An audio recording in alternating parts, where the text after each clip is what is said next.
Halo semua, perkenalkan nama saya Nazwa Livia Gusika dengan NIM 240306030. Saya dari kelas PTNC. Pada kesempatan kali ini saya akan membahas mengenai metabolisme lipid yang terbagi menjadi beberapa materi. Yang pertama itu ada pencernaan, penyerapan dan transfer lemak, oksidasi asam lemak, dan biosintesis yang dibagi menjadi 4 lagi, itu sintesis asam lemak, triasilgliserol, fosfolipid, dan kolesterol steroid. Tanpa lama-lama kita akan masuk ke pembahasan yang pertama. Yang pembahasan pertama itu adalah pencernaan, penyerapan, dan transport lemak.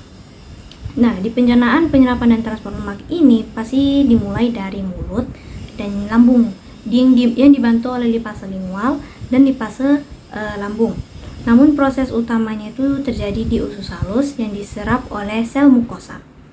Pada mamalia itu kan dia punya duodenum ya. Dan di duodenum itu lemak akan diemulsikan oleh garam empedu dari hati hingga membentuk misel yang mempermudah aksi enzim nanti.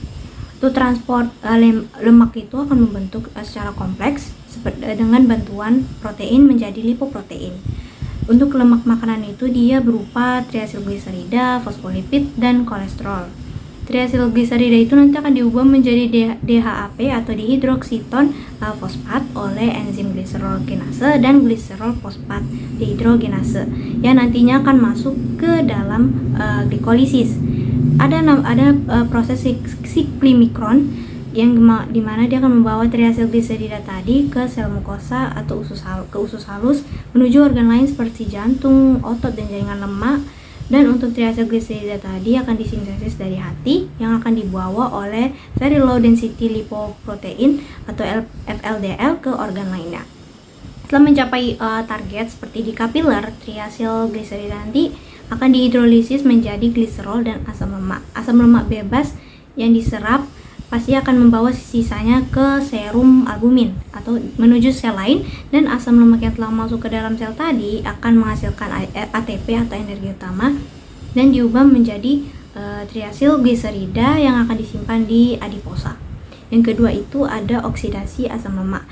Nah, pada beta oksidasi asam lemak atau oksidasi asam lemak itu suatu proses pemecahan asam lemak yang terjadi dalam mitokondria untuk menghasilkan energi tambahan. Bahan utamanya itu pastinya asam lemak bebas yang sudah diaktifkan menjadi asil-CoA melalui enzim asil-CoA sintase dengan bantuan ATP. Setelah aktivasi tadi, asil-CoA tadi akan ditransfer ke dalam mitokondria melalui sistem karnitin yang melibatkan enzim karnitin asil transferase yang pertama dan yang kedua. Untuk pada vertebrata, asetil-CoA hasil deoksidasi akan diubah menjadi badan ketoon di hati dan ditransport ke otak dan jaringan lain pada saat glukosa darah itu tidak ada atau tidak tersedia. Di dalam mitokondria itu proses beta oksidasi asam lemak ini akan berlangsung dalam 4 tahap.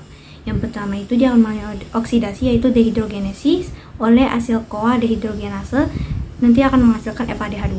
Yang kedua dehidratase oleh enzim NOL-CoA hidratase, dan yang ketiga mengalami oksidasi kembali oleh 3-hidroksil CoA dehidrogenase yang menghasilkan NADH. Yang keempat ada tiolisis atau memutuskan tiolase yang menghasilkan asetil-CoA tadi dan asil-CoA yang lebih pendek 2 karbon dari sebelumnya. Untuk hasil pada proses ini yaitu 1 molekul asetil-CoA, 1 NADH, dan 1 FADH melalui proses yang keempat tadi, yang semuanya itu akan digunakan dalam siklus Krebs dan rantai transfer elektron akan menghasilkan ATP. Proses ini akan terus berulang ke seluruh rantai asam lemak dan akan habis dipotong menjadi asetil-CoA lagi. Gimana kalau prosesnya itu tidak berjalan normal? Kalau pada proses ini tidak berjalan normal, akan terjadinya akumulasi asam lemak dalam darah dan jaringan serta defisiensi energi terutama di organ yang sangat bergantung pada lemak seperti jantung dan otot. Gangguan ini juga dapat menyebabkan hipoglikemia, kelemahan otot, kerusakan hati, dan gangguan metabolik serius seperti penyakit defisiensi enzim asil-CoA. Yang ketiga itu ada biosintesis lipid, di mana proses ini membentuk molekul lemak dari prekursor sederhana, terutama ini terjadi di hati, jaringan adiposa, dan kelenjar susu selama kita laktasi. Proses ini mencakup sintesis asam lemak, trigliserida, fosfolit, dan kolesterol. Untuk bahan utamanya itu pastinya ada asetil-CoA yang berasal dari metabolisme karbohidrat atau glukosa. Untuk proses sintesis asam lemak ini pastinya akan dimulai dari pembentuknya malonyl-CoA dari asetil-CoA melalui enzim asetil-CoA karboksilase dengan bantuan biotin dan ATP. Ini menjadi tahap pembatas laju dan diatur oleh hormon dan status energi sel. Selanjutnya itu kompleks fatty acid sintase akan menjalankan serangkaian reaksi kondensasinya, reduksi, dehidrasi, dan reduksi lagi itu untuk memperpanjang rantai karbon tadi menjadi asam palmitat atau C16. Produk akhir dalam sintesis asam lemak ini pastinya ada enzim yang terlibat, meliputi ATP citraliase, asetil-CoA karboksilase, dan kompleks fatty acid sintase. Asam lemak yang dihasilkan tadi kemudian digunakan untuk sintesis trigliserida dengan menggabungkannya gliserol 3-fosfat atau diubah jadi fosfolit untuk membran sel, atau bisa juga jadi kolesterol dan turunan-turunannya.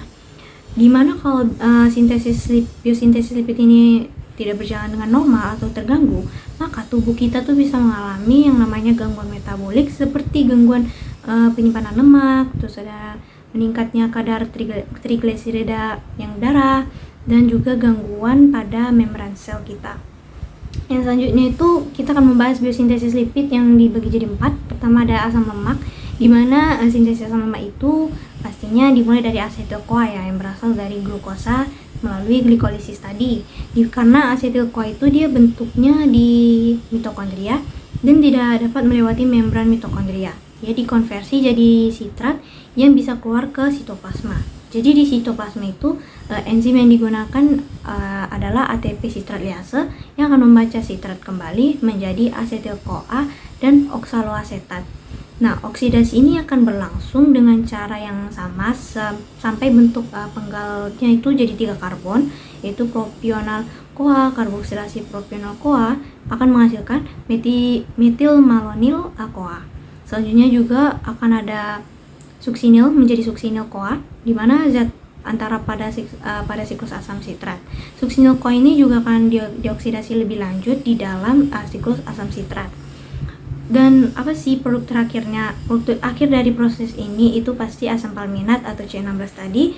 Ada asam lemak jenuh 16 karbon, dan asam palminat tadi dapat dimodifikasi lebih lanjut di retikulum endoplasma menjadi asam lemak tidak jenuh atau asam lemak tidak bebas. Gimana kalau selama proses ini tidak berjalan normal, maka tubuh kita itu akan mengalami efisiensi lipid dan gangguan produksi energi cadangan, atau bisa jadi terjadi gangguan pada fungsi membran sel kita. Yang kedua itu ada sintesis trigliserida. Proses ini dibentuknya dari asam lemak bebas dan gliserol. Proses ini tuh juga sama terjadi di hati, di jaringan adiposa, dan juga usus halus atau sel mukosa tadi, tapi dia terjadi setelah penyerapan makanan dan berlangsungnya itu di sitoplasma sel. Untuk bahan dalam proses ini pastinya asam lemak bebas atau FFA dan gliserol 3-fosfat. Triasilgliserol ini juga pada hepar dan jaringan adiposa tadi akan dibentuk melalui senyawa antara asam fosfatidat atau pada sel usus triasilgliserol yang berasal dari 2 monoasil gliserol. Untuk jaringan adiposa itu dia tidak memiliki gliserol kinase, sehingga dia tuh tidak bisa digunakan yang dihasilkan dari enzim lipoprotein lipase atau LPL. Insulin yang merangsang pembentukan LPL itu ada, dan bentuknya metabolisme glukosa itu akan jadi asam lemak dalam jaringan adiposa. Nah, enzim yang digunakan selama proses ini terjadi itu pastinya adalah GPAT atau gliserol 3-fosfate asil transferase dan fosfatidik asid fosfatase atau lipin. Untuk hasil yang dihasilkan dalam proses ini itu pasti ada trigliserida tadi yang dapat disimpan dalam vakuola lipid di jaringan adiposa jadi cadangan energi, dan FLDL juga untuk transportasi dalam darah. Nah, jika proses ini tidak berjalan normal atau ada terjadi gangguan, tubuh kita bisa mengalami namanya penyimpangan energi lipodistrofi atau ketidakseimbangan lipid darah. Yang ketiga itu ada sintesis fosfolipid. Nah, fosfolipid itu merupakan golongan senyawa lipid yang mengandung gugus ester fosfat yang menjadi bagian dari membran sel makhluk hidup bersama dengan protein, glikolipid, kolesterol. Fosfolipid itu terdiri atas 4 komponen. Yang pertama itu ada asam lemak, gugus fosfat, alkohol yang mengandung nitrogen, dan beberapa suatu rangka. Untuk bahan utama dalam itu pasti gliserol 3-fosfat, di mana ada kepala polar seperti kiolin, etanolimin, serin atau inositol, dan 2 molekul asil CoA. Untuk langkah pertama dalam proses ini itu adanya pembentukan fosfatidat atau asam fosfatidat ya, dari gliserol 3-fosfat tadi dan 2 asil CoA dengan bantuan enzim GPAT dan AGPAT fosfatidat yang akan diubah menjadi diasilgliserol atau DAG oleh enzim fosfatidik asid fosfatase. Untuk membentuk fosfolipid tadi, kita kiolin dan etanolimin itu harus diaktifkan terlebih dahulu oleh CTP menjadi CDP kolin atau CDP etanolamin.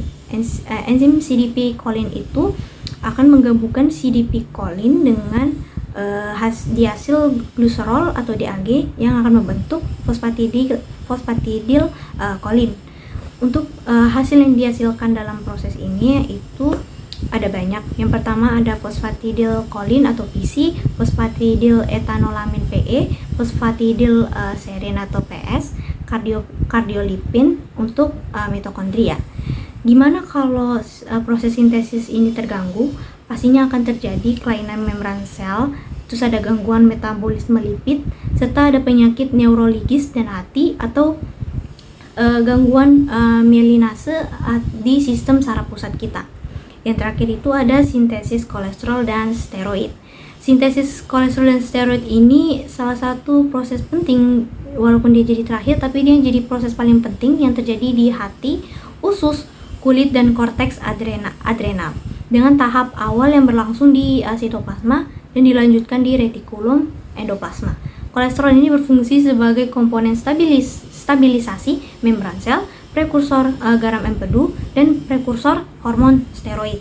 Disintesis nanti hampir pada semua sel, terutama pada hepar dan usus.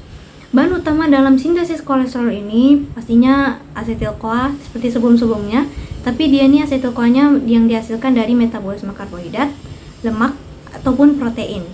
Nah, prekursor sintesis kolesterol ini juga seperti asetil-CoA ya. Kecepatan sintesis kolesterol itu juga ditentukan oleh enzim yang kita gunakan, yaitu HMG CoA reduktase diubah menjadi mevalonat. Ini menjadi langkah pembatas lanjut dan titik regulasi utamanya, tapi dia dihambat oleh kolesterol dan diatur hormon atau insulin yang mengaktifkan atau glukagon yang menghambat, dan enzim ini tuh juga dihambat oleh obat anti hiperkolesterolemia, dan mevalonat itu akan mengalami beberapa fosforilasi dan dekarbosilasi menjadi IPP atau unit isoperna aktif. 6 unit isoperna dikondensasi membentuk sukulen lalu dikonversi menjadi kolesterol. Untuk hasil dalam proses ini itu seperti glukokortikoid dan mineral kortikoid dan juga asam empedu dan juga ada vitamin D. Gimana kalau sintesis kolesterol ini prosesnya sangat terganggu dan tidak lancar, maka dia akan terjadi kekurangan hormon steroid, gangguan empedu, dan juga gangguan perkembangan pada tubuh. Baik, sekian hasil pembahasan dari saya.